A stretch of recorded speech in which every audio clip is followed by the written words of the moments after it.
Sometimes historical figures percolate unknown or unregarded until a combination of events brings them to a boil. We are at the point where the remarkable life of Belle da Costa Greene finds its moment. When Greene began working for Pierpont Morgan in 1906, her life didn't just kick into a higher gear, it became supercharged. Her worlds encompassed Gilded Age mansions, country retreats, rare book enclaves, auction houses, museums, theaters, and avant-garde galleries. Greene's forays through these spaces stimulated new interests. Two became long-standing absorptions: Chinese landscape painting and modern art. While her fascination with Chinese art follows the interests of collectors and curators in Morgan's orbit, Charles Freer, Benjamin Altman, Henry Clay Frick, Greene's curiosity about modern art derives from personal interest. While those in Morgan's social set had little interest in modern art, Greene frequented avant-garde and bohemian circles. She befriended Alfred Stieglitz, Leo Stein, Isadora Duncan, publisher Mitchell Kennerly, feminist and activist Mary Bookstaver, and collector Agnes Meyer. Greene also knew many of the people who frequented Mabel Dodge's Bohemian Salon in Greenwich Village. I found this slide with all these connections that Mabel Dodge had, and I thought I'd put it up there. Perhaps someone might be inspired to do something like that with Belle Greene and her extensive networks. This aspect of Greene's social world fascinated me. Since finishing my book, I've looked into this subject further. As I had consulted material in various archives in Yale's collection of American literature, I thought that Belle Greene and modern art would make a good subject for my talk today. Let me say a few words first about Greene's background. Born in 1879, Belle was the daughter of two light-skinned Black Americans, Genevieve Ida Fleet and Richard T. Greener. Her father was the first Black man to graduate from Harvard, and he pursued a variety of careers: librarian, dean of Howard University, and U.S. consul in Vladivostok. When Greener and Fleet separated in 1898, Belle's mother decided to cross the color line. And her mother is the woman in the wheelchair on the left. It's the only photo of her. And lived henceforth as white. Belle Marion Greener became Belle da Costa Greene, the da Costa, a subtle claim to Portuguese ancestry. While rumors about Greene's background circulated during her lifetime, nothing certain was known until Jean Strauss revealed the identities of Greene's parents in her 1909 biography of Morgan. So that's 50 years after Belle had died in 1948. Strauss also gave Greene a voice. The historian cites numerous passages from Greene's letters to Bernard Berenson, the eminent American art scholar and connoisseur. Berenson was the love of Greene's life, and Greene, absorbs one Berenson biographer, was the one romance in Berenson's life that would stand apart from all others in depth and intensity. The two first met in New York in early 1909 and quickly became enamored of one another. Until they reunited in the summer of 1910, they sustained their relationship through letters.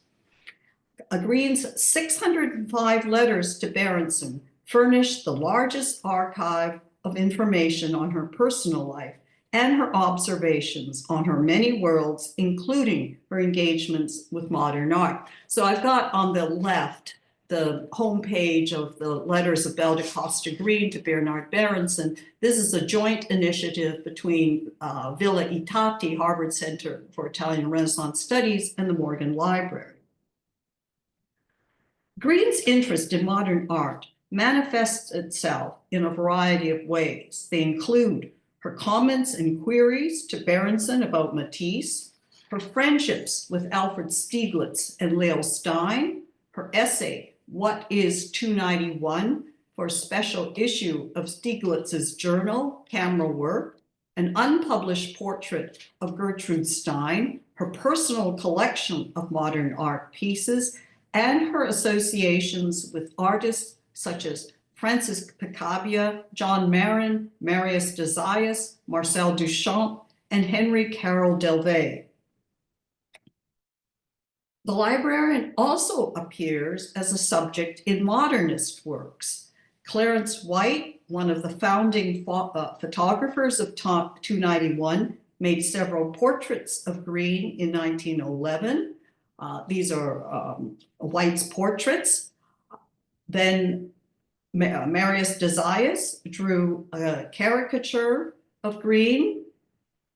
Gertrude Stein alludes to Greene in everybody's autobiography, and she may have inspired one of Duchamp's ready-mades, the perfume bottle Belle Hélène.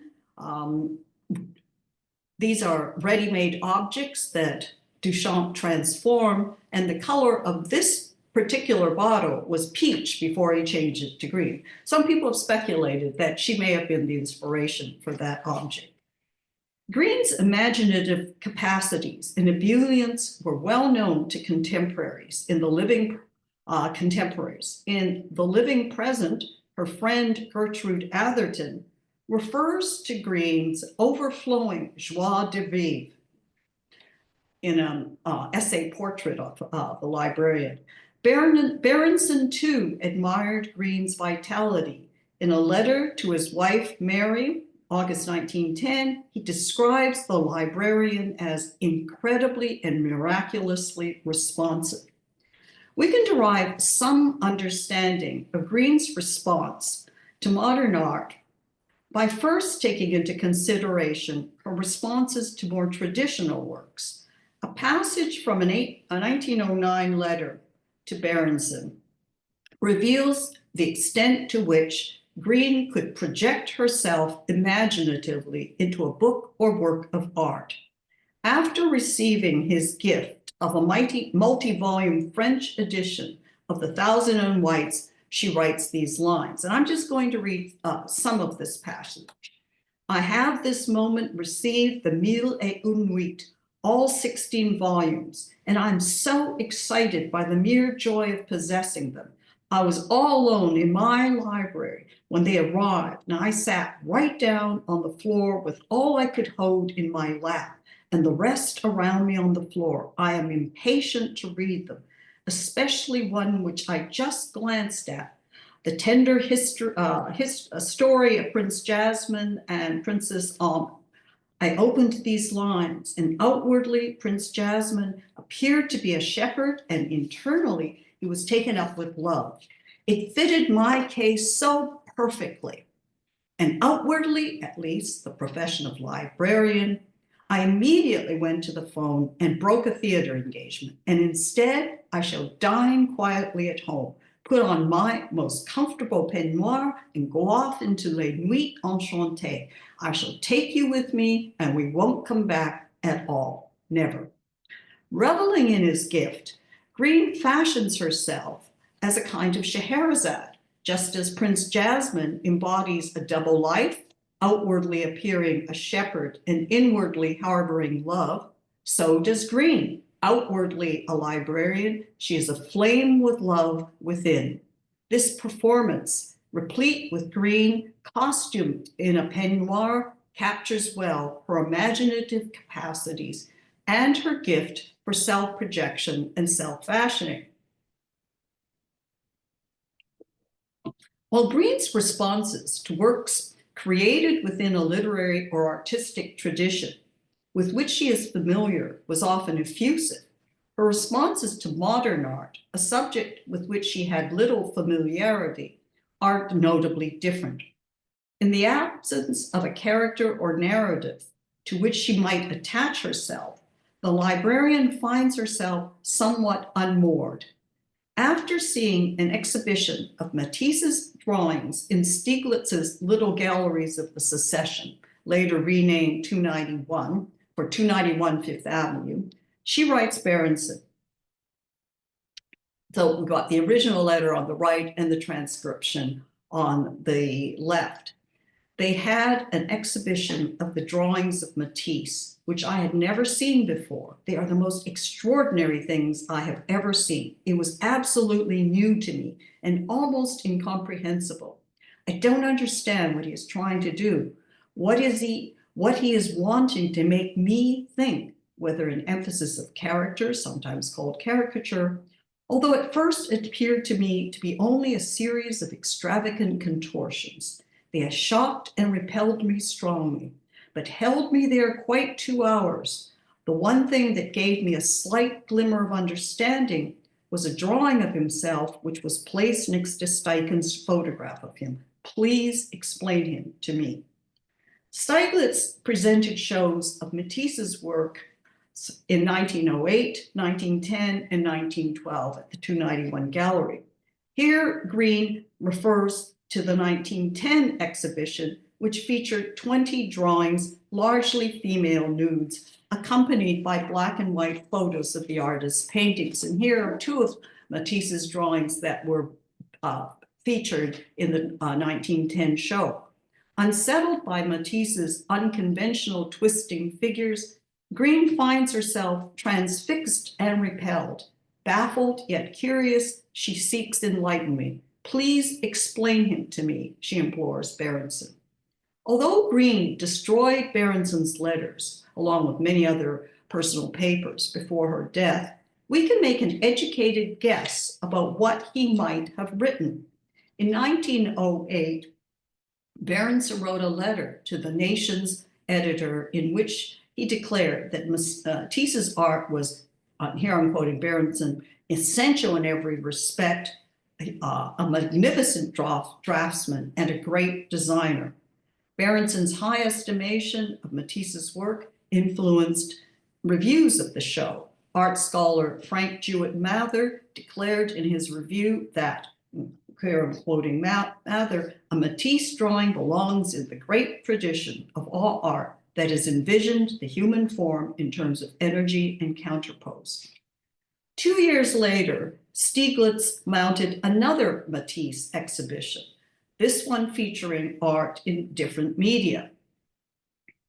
The primitivism and anti-classicism of these works alienated critics and visitors, Greene among them. And here I'm quoting one of her letters. I saw an exhibition of Matisse's sculptures at the photo session, and really, BB, I think the man is either mad, a poseur, or a fool. I rather liked some of his drawings, but in plastic art, he is not for me. And this is the drawing she purchased. Accordingly, Greene purchased a Matisse drawing of a female nude.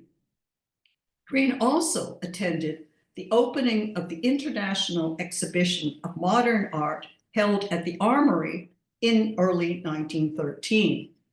This landmark exhibition, one whose effect artist Kenneth Hayes Miller compared to a blast of dynamite, included works by many European and American avant-garde artists, among them Picabia, Brancusi, Duchamp, Marin, and Kandinsky.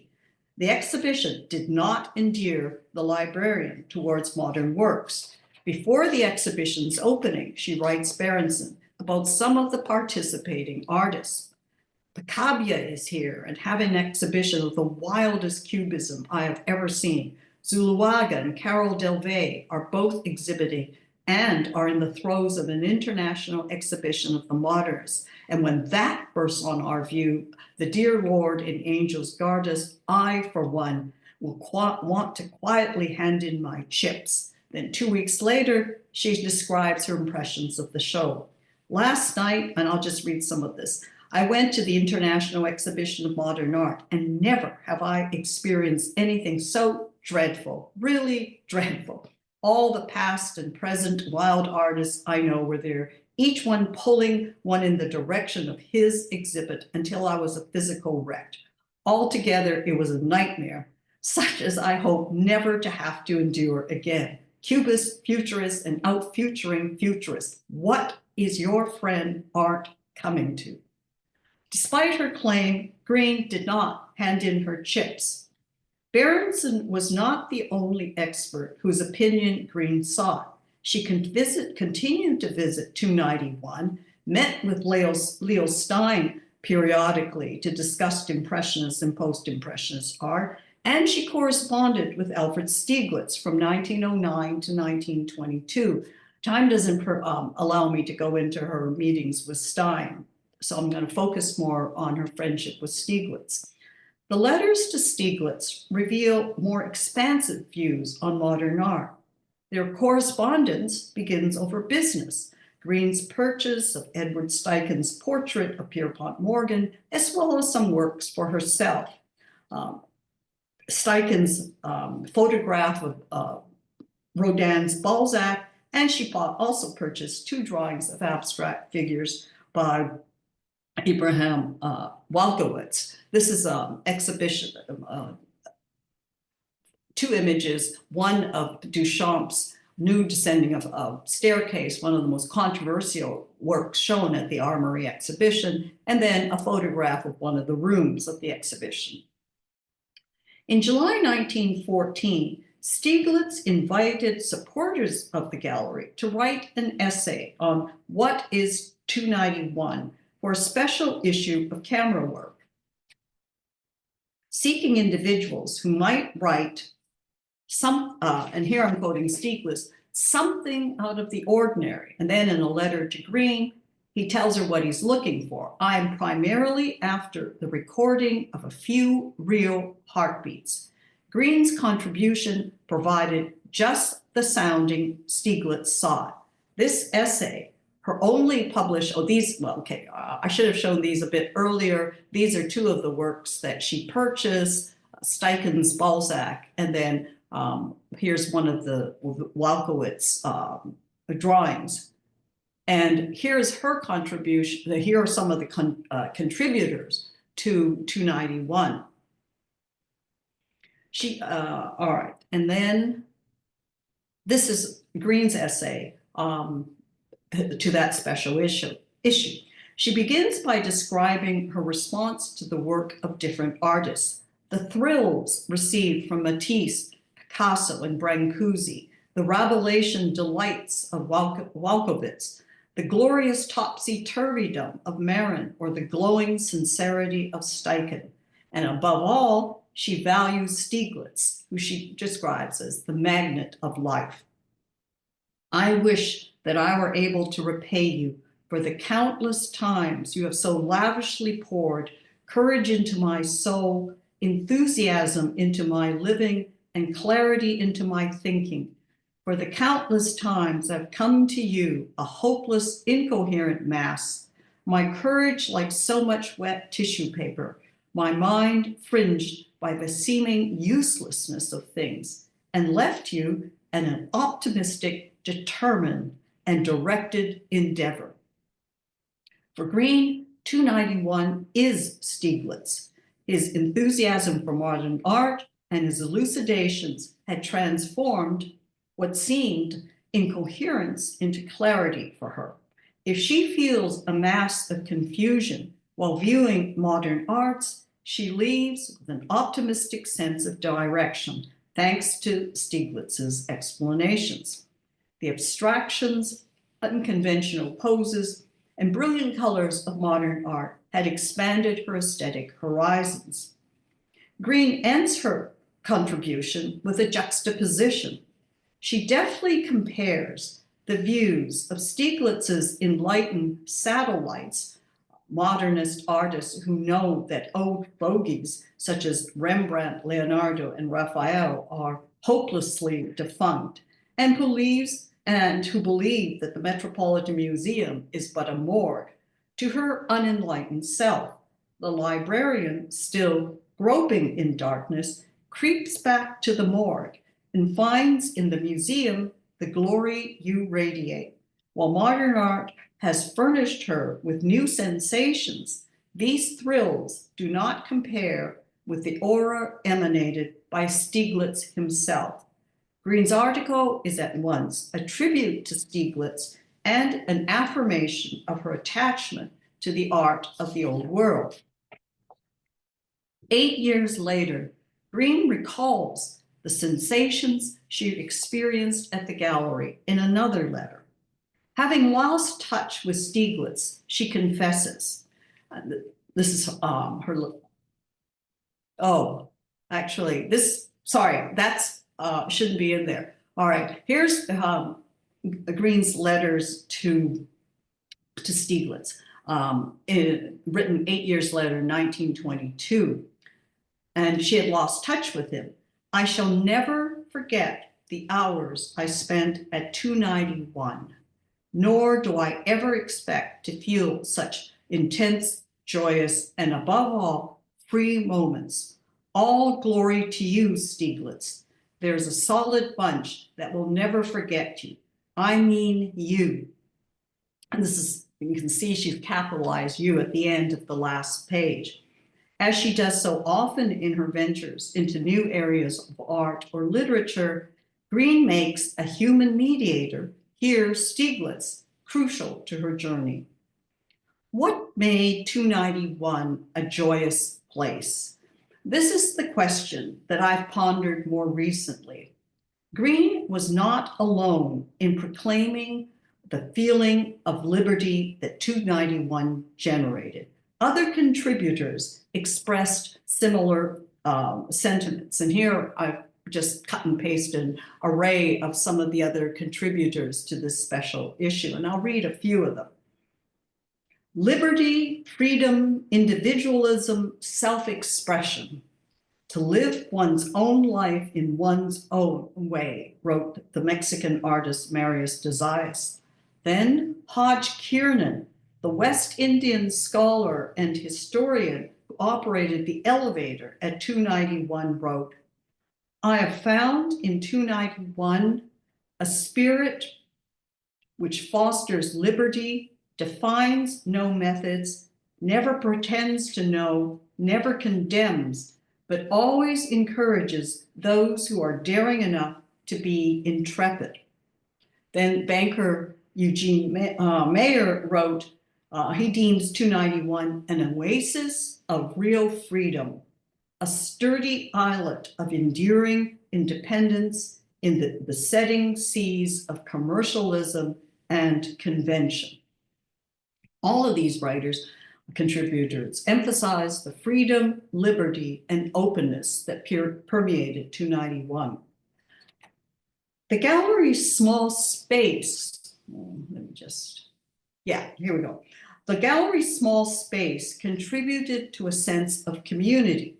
So this is a diagram drawn up by Stieglitz's secretary, and it shows on the left the disposition of the two showrooms. One room measured 15 feet square, the modest space, and then here's a photograph of the two exhibition rooms. The modest space, Stieglitz's magnetic presence, and above all, the innovative works displayed all contributed to the joyful ambience of 291. The diversity of the visitors also contributed to 291's uniqueness. In a recent essay, Gail Levin refers to Herbert J. Seligman's account of the contributors to the special issue of Camel in an essay for America and Alfred Stieglitz. Now, I think this is, some of the contributors that Seligman mentions. So Seligman, a poet and friend of Stieglitz, describes the contributors as international, multiracial in its scope, and singles out for mention the flamboyant art patron Mabel Dodge, Hodge Kiernan, he's in the upper left, the West Indian black man, Belle Greene, Morgan's librarian, and Eugene Meyer, a Jewish baker. And I couldn't find a photo of one other man that Seligman mentions, and that is Adolf Wolff, an artist anarchist. All, observes Seligman, testified to the reality and vitality of the living spirit of freedom, tolerance, and vital experiment, which had found a home at 291. As Levin surmises, the inclusion of Greene in this diverse group suggests that Seligman, and his work wasn't published until 1943, that Seligman knew that Greene was passing, but one intuits rather than declares such a conclusion. The complexity of Greene's passing are compounded when we consider another detail. Kiernan operated the manually controlled traction elevator, which took visitors up to the fourth floor of 291 Fifth Avenue. I enjoy trying to find a photo of a traction elevator. Anyhow, Greene would have seen and possibly conversed with Kiernan each time she visited the gallery. Greene would have seen and each time she visited the gallery. Here is one of the characteristic, suggestive moments of Greene's intellectual and artistic life. Does her recollection of the free moments experienced at 291, not to mention Kiernan's appreciation of the spirit of liberty which suffused the gallery's spaces, do they shadow the freedom towards which W.E.B. Du Bois and other Black intellectuals and artists yearned? Kiernan wrote and edited pieces for the post-war Harlem Renaissance. While we cannot know what may have transpired between Greene and Kiernan, we do know that the diversity and openness of 291 contributed to the freedom they experienced in this space. The effervescence of American modernism and the freewheeling conversations which took place at the gallery imbued visitors from different backgrounds with a profound sense of liberty and joy. Discussions of Belle Greene and race cannot be handily resolved. While we cannot know what she thought of finding Hodge Kiernan in the elevator, we can obtain some purchase on the choices she made in determining how she lived. We do not know, and perhaps will never know, what Greene thought of her racial identity. Knowing more about the attractions of 291, however, illuminates what underlies the intense joy Greene felt in this singular space.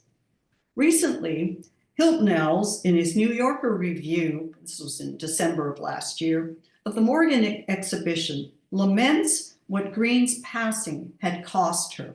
And here I'm quoting Els. This girl who loved power, who became a member of another race, not Black or white, but alternately grandiose and self-despising. There's a lot of projection and certainty in such pronouncements. In my view, any consideration of Greene's views on her racial identity must remain open-ended, much as some might seek to fit Greene's comments on racialized subjects into contemporary prisms. What we don't know must be respected, as well as all the mystery and doubt that passing implies. Passing, as is often the case, raises more questions than answers. Rather than judge Greene for not fulfilling contemporary notions of racial identity, we might focus instead on how she situates herself. We might then reorient our approach to her passing, from judging her to asking, what can we learn from her alignments and choices? Among these ambiguities, one certainty does emerge. Greene identifies herself through her affinities and antipathies. 291 is an elective affinity. Stieglitz and his circle, an elected community. In his critical writings, Leo Stein emphasized that the science of understanding art lies in communication. And here I'm quoting Stein. The community is the matrix to which the individual grows. but it is the individual crystal that has form and is the occasion of more form. It is the individual who creates, and it is the individual who recreates. In her engagements with modern art, its practitioners, its spaces, and its advocates, Belle Greene formed alignments which resonated with her deeply. We may but glimpse their import, but there is an enlightenment to be had from investigations into the elective affinities of a life that was singular in so many ways.